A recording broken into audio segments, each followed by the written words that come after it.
Si tu traverses actuellement des difficultés et que tu as reculé de partout, pour n'importe quelle raison que ce soit, j'aimerais te dire, Dieu est au contrôle. Et dans cette vidéo, j'aimerais t'apporter une réponse qui va t'aider dans cette question qu'on se pose tous. Où est Dieu dans mes difficultés? J'ai eu un cas récemment avec ma femme où c'est le dimanche matin, on s'est levé tout joyeux, on s'est habillé, on s'est préparé et on allait à l'église et on arrive à la gare et on sort de la voiture et elle de son côté, en voulant fermer la voiture, pam, elle ferme la portière sur son toit. Et d'un coup, j'entends un cri et je la vois se tordre de douleur le dimanche matin où on va à l'église. Alors, elle prend courage, on rentre dans les transports, mais la douleur ne s'arrête pas du tout. La douleur est profonde et on décide de descendre à l'arrêt qui va suivre. Et durant toute cette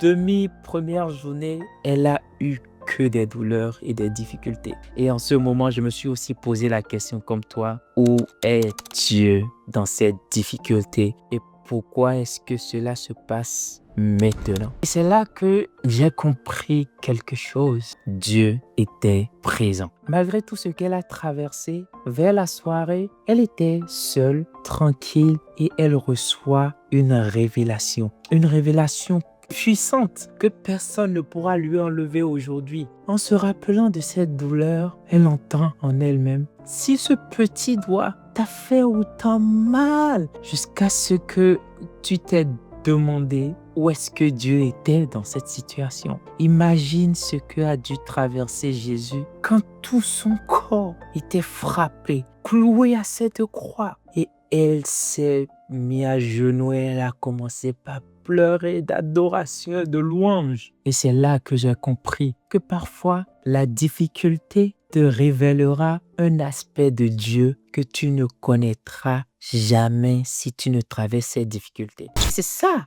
ce qui est arrivé à Job. Après avoir traversé tout ça, quand Dieu est venu vers lui et que Dieu lui a parlé, il a dit: mon oreille a entendu parler de toi, mais maintenant mon œil t'a vu. S'il n'avait pas traversé cela, cette vision, cette révélation qu'il a eue de Dieu, qui a après fait qu'il a connu toute la restauration de tout ce qu'il a perdu, il ne l'aurait jamais eu. Alors, quelque chose que tu es en train de traverser aujourd'hui, sache quelque chose. Ta version qui sortira de cette situation sera plus grande que la version qui en est entrée. Et ce que tu deviendras, ce que cette situation transformera en toi, tu ne le changerais pour rien au monde.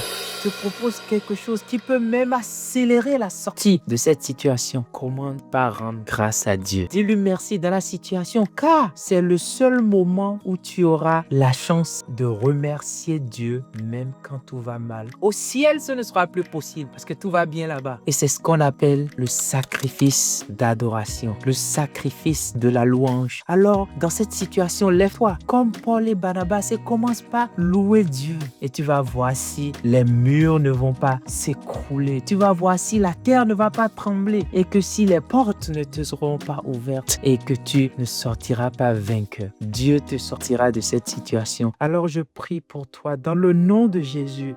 Père, je prie pour mon frère, pour ma soeur, pour cette situation dans laquelle elle se trouve. Dans le nom de Jésus.